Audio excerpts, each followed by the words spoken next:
Bueno, en este video nos vamos a enfocar en los parámetros que tenemos que tener en cuenta para el desarrollo del ejercicio número 2 de la tarea número 4, que habla de trabajo y potencia.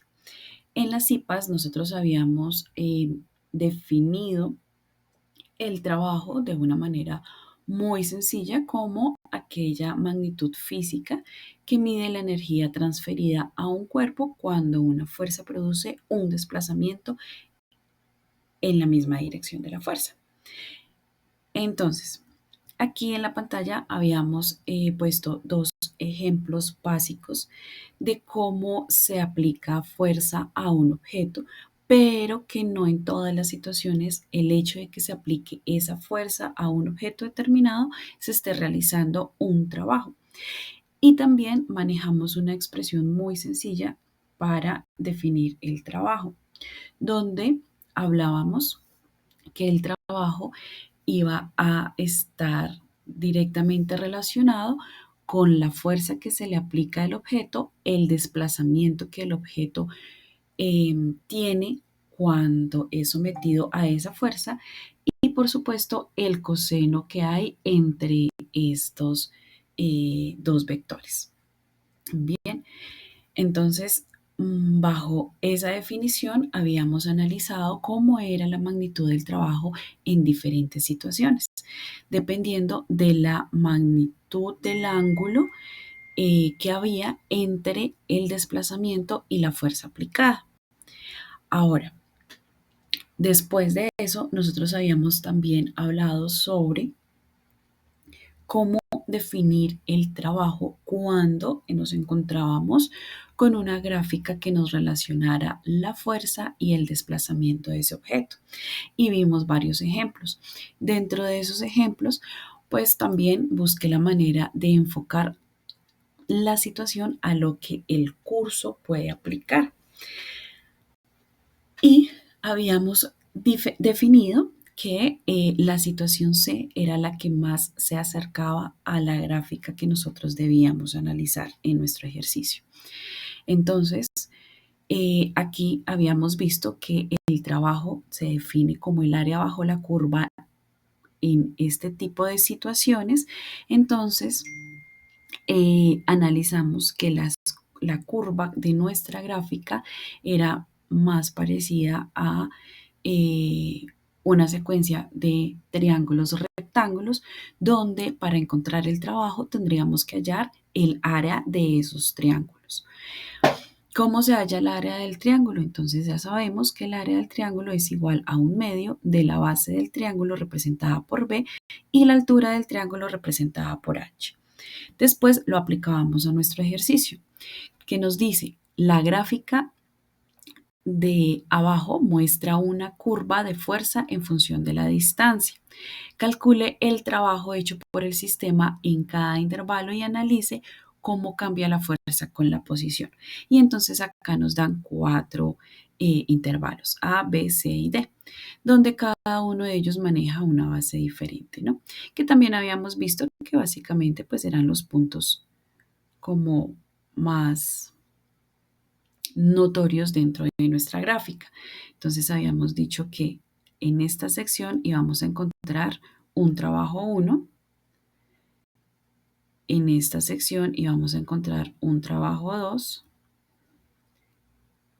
en esta un trabajo 3 y en esta un trabajo 4. Y debíamos entonces identificar cuáles eran las bases y las alturas de cada uno de esos triángulos que se están formando dentro de esta función, para poder encontrar el trabajo en cada intervalo. Entonces, habíamos dicho que retomando el área bajo la curva de la fuerza en función de la distancia va a ser el trabajo.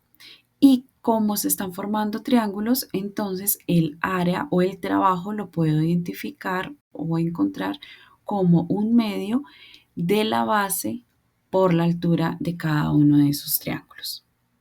Entonces, para el trabajo en el primer intervalo decimos que es 1/2 de la base, que ¿quién es la base?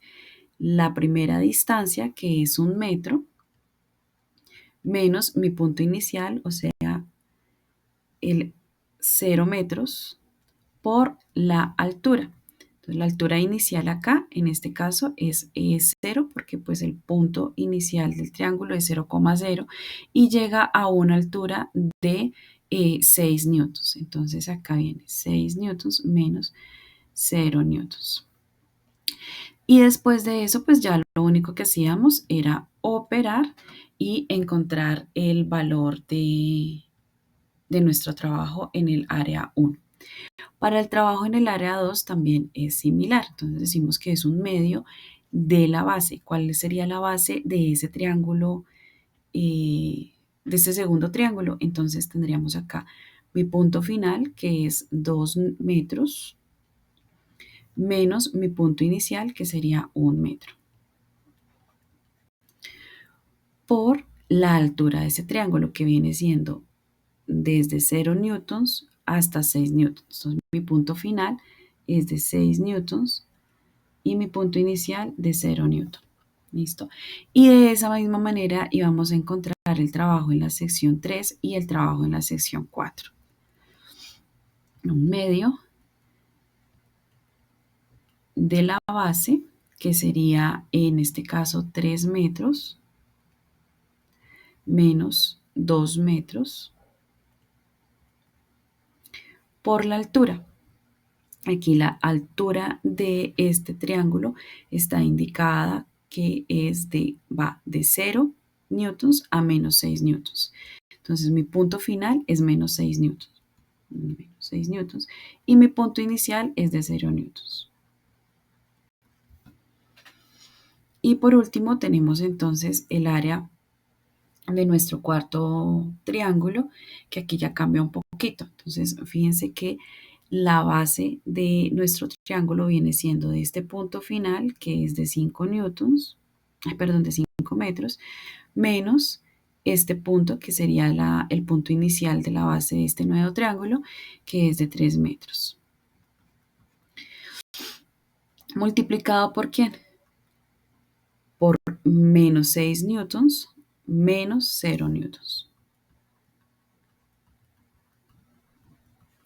Ya, después operando esto, entonces podemos encontrar la magnitud del trabajo en cada uno de los intervalos como nos pide el enunciado. ¿Qué haría falta y que es muy importante que lo resalten también dentro del documento? Que analicen cómo es ese cambio de la fuerza respecto a la posición del objeto. Entonces aquí viene una parte de análisis para que vean que no solamente son cálculos, sino que también hay que analizar qué es lo que está pasando en ese espacio. Después de eso viene la parte 2, donde se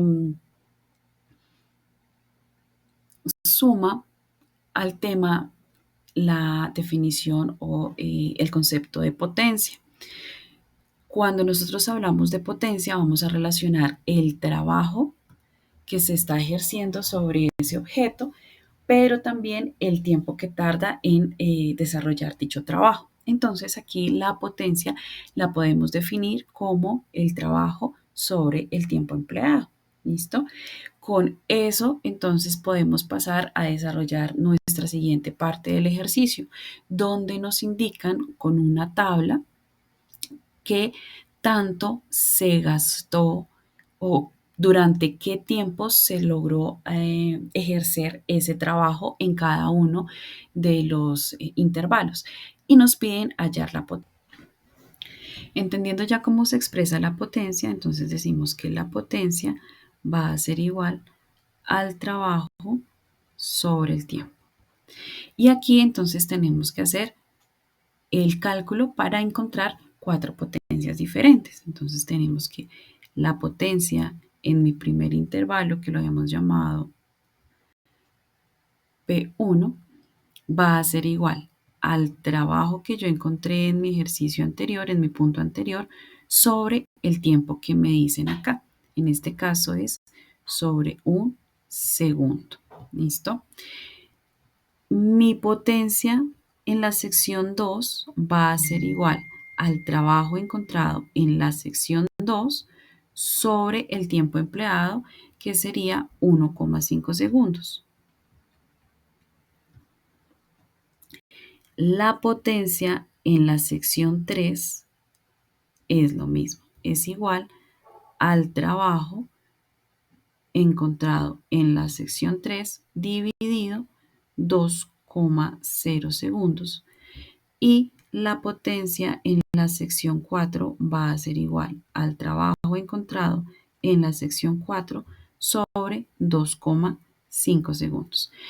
Cada uno de estos cálculos me va a dar un valor de la potencia diferente. Entonces, ustedes ya una vez encontrado en el punto anterior el valor del trabajo, lo único que deben hacer es reemplazar los valores de acuerdo a las expresiones acá presentadas, encontrar el. Para finalizar, vamos a trabajar con el ejercicio de conservación de cantidad de movimiento. En las CIPAS habíamos hablado sobre los conceptos básicos que se necesitan para hacer este tipo de ejercicios. Entonces, habíamos hablado sobre la cantidad de movimiento, cómo esta depende de la masa, depende de la velocidad de cada uno de los objetos que están interactuando entre sí, cuáles son los tipos de choques que se presentan, cómo era un choque elástico y habíamos dicho también cómo era un choque inelástico, que es pues el tipo de choque que vemos dentro de nuestro ejercicio para desarrollar la tarea. Lo que yo voy a presentar acá son indicaciones muy puntuales que hay que tener en cuenta para el desarrollo correcto del ejercicio. Todo esto de acuerdo pues a algunas dudas que manifestaron en los CIPAS y además de eso, conceptos o situaciones que hay que reforzar y recordar de acuerdo a los aportes que ustedes han enviado hasta el momento. Entonces, habíamos dicho que la cantidad o la conservación de la cantidad de movimientos se definía o estaba dada como la sumatoria de la cantidad de movimiento antes del choque y que esta al conservarse pues debía ser igual a la sumatoria de la cantidad de movimiento después del choque. ¿Listo? Pero en sí, ¿qué era la cantidad de movimiento? También habíamos dicho que la cantidad de movimiento era el producto entre la masa por una velocidad y que estas dos tenían un carácter vectorial. Entonces, al tener un carácter vectorial, pues era importante conocer magnitud, dirección y sentido de ambas partes. ¿Listo? Tanto de la cantidad de movimiento como de la velocidad que adquieren o que tienen los objetos antes y después del choque. En este caso, para este ejercicio puntual, vemos que el movimiento, o ya sabemos que el movimiento solamente es de manera horizontal y lo que hace que la dirección y el sentido de la velocidad se mantengan igual. Lo único que va a cambiar es la magnitud. Bueno, pero para poder encontrar la cantidad de movimiento antes del choque, tenemos que encontrar la cantidad de movimiento de cada uno de los objetos que está en estudio. Como recordaremos, el enunciado dice que tanto, bueno, que hay tres masas y que tanto la masa 1 como la masa 2 como la masa 3 tienen el mismo valor. Por tanto, entonces uno puede representar el valor de las masas como M, de todas las masas. Y esto nos va a servir para poder simplificar cálculos dentro del análisis de nuestro ejercicio. Listo. Un segundo aspecto a tener en cuenta es que antes del choque, la velocidad de la masa 2 y la velocidad de la masa 3 es de 0 porque están en reposo. Entonces, cuando la velocidad de estas dos masas es 0, eso indica que la cantidad de movimiento de cada una de estas masas de manera individual también es igual a 0. ¿Listo? Por tanto, ¿qué valor vamos a tener en cuenta acá? Pues el valor de la cantidad de movimiento que tiene la masa 1. Entonces decimos que la cantidad de movimiento de la masa 1 por la velocidad 1, que es la velocidad que nos da el enunciado, va a ser igual a la cantidad de movimiento total antes de efectuar el choque. ¿Listo? ¿Por qué? Porque si sumamos, acuérdense que es la sumatoria de cada cantidad de movimiento de cada una de las masas, pues tenemos que la cantidad de movimiento de la masa 2 y la cantidad de movimiento de la masa 3 es de cero. Por tanto, la sumatoria o la cantidad de movimiento antes del choque va a ser igual a la cantidad de movimiento de la masa 1, que es igual a su vez a la masa por la velocidad 1. Listo. Ahora, ¿qué pasa con el ejercicio? El ejercicio de manera macro se divide en dos partes, porque hay dos choques, un primer choque y un segundo choque que están acá representados de manera gráfica. En el primer choque, ¿qué pasa? La masa 1 y la masa 2 se vuelven una sola masa y entre las dos quedan unidas y adquieren una velocidad. En esa velocidad o en la dirección, en el sentido de esa velocidad, da para que se presente un segundo choque donde las tres masas quedan unidas y juntas adquieren otra velocidad. Bien, entonces vamos a analizar de manera macro cada uno de esos choques para que ustedes puedan encontrar que la velocidad final de cada uno de esos choques, es decir, qué velocidad adquiere la masa 1 y la masa 2 después del choque 1 y qué velocidad adquiere las tres masas unidas al momento de o después de hacer el choque 2. Esas son nuestras incógnitas, eso es lo que hay que buscar y aquí pues vamos a mirar de manera general cómo deben analizar el sistema para poder mencionar el paso a paso de cómo llegar a la expresión para estas dos velocidades. Bueno, entonces, retomando, teníamos aquí la cantidad de sumatoria de las cantidades de movimiento de cada una de las masas antes del choque. Y habíamos dicho que efectivamente la sumatoria de esa cantidad de movimiento iba a depender solamente de la cantidad de movimiento que tenía la masa 1, que es la única masa que tenía una velocidad inicial. Entonces, para nuestro segundo choque, vamos a tener que encontrar la sumatoria de la cantidad de movimientos de cada una de esas masas después del choque. Eso implica que tenemos que sumar la cantidad de movimiento de la masa 1 y la masa 2 que quedan unidas más la cantidad de movimiento de la masa 3. Como ya sabemos que la velocidad de la masa 3 en el segundo choque no afecta, es decir, igual está en reposo, entonces ya sabemos que la cantidad de movimiento de la masa 3 también es cero. ¿Qué es lo que pasa acá? Nos queda entonces que la cantidad de movimiento después del choque va a depender únicamente de la cantidad de movimiento de las dos masas que quedan unidas y adquieren una velocidad. Eso indica la cantidad de movimiento de la masa 1 y 2 va a ser ¿quién? Por definición, la sumatoria de las masas, o sea, masa 1 más masa 2 al quedar unidas, por nuestra incógnita que va a ser la velocidad adquirida por esas dos masas. ¿Listo? Ahora, como habíamos mencionado, como masa 1 y masa 2 tienen el mismo valor, entonces se va a representar con, todas las masas se representan con M. Eso indica que podemos acá borrar estos subíndices y hacer la operación. Entonces decimos que la cantidad de movimiento de la masa 1 y 2 es igual a 2 veces la masa por la velocidad 1 y 2, que es nuestra incógnita.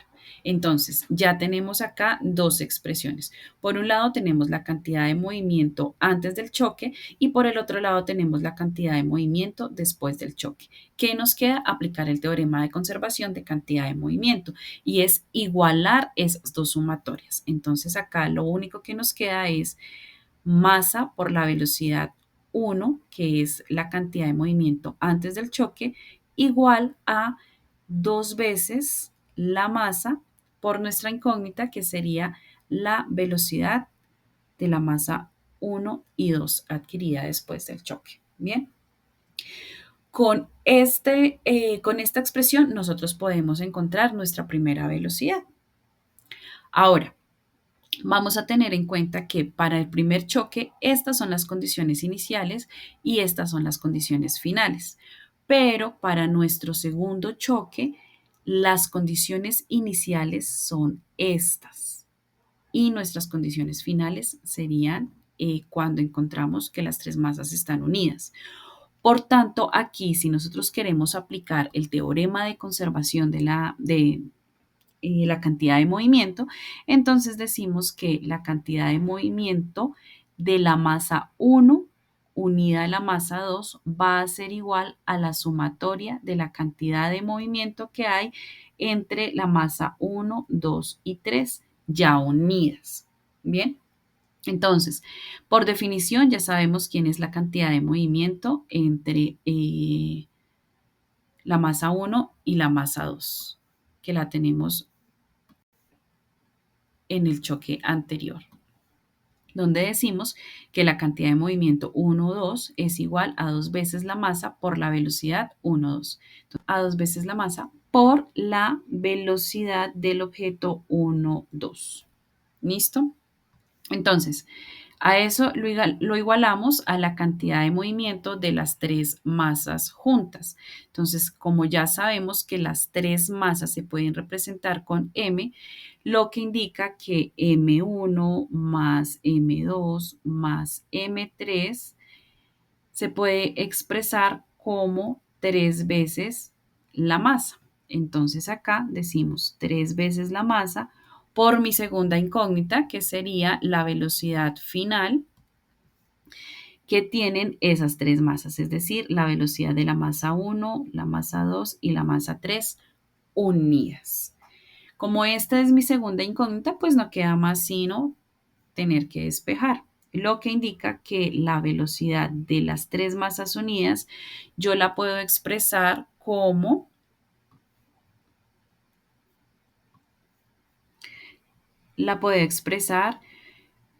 como dos veces la masa por la velocidad de la masa 1 y 2 sobre tres veces la masa.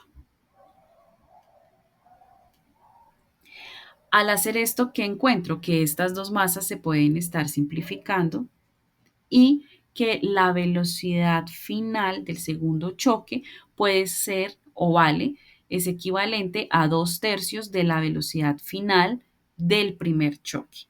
Esto también lo puedo expresar en términos de la velocidad inicial del primer bloque antes del choque, es decir, de esta velocidad, que es el valor que ustedes les da el enunciado y que varía pues de acuerdo a la cédula de cada uno de ustedes.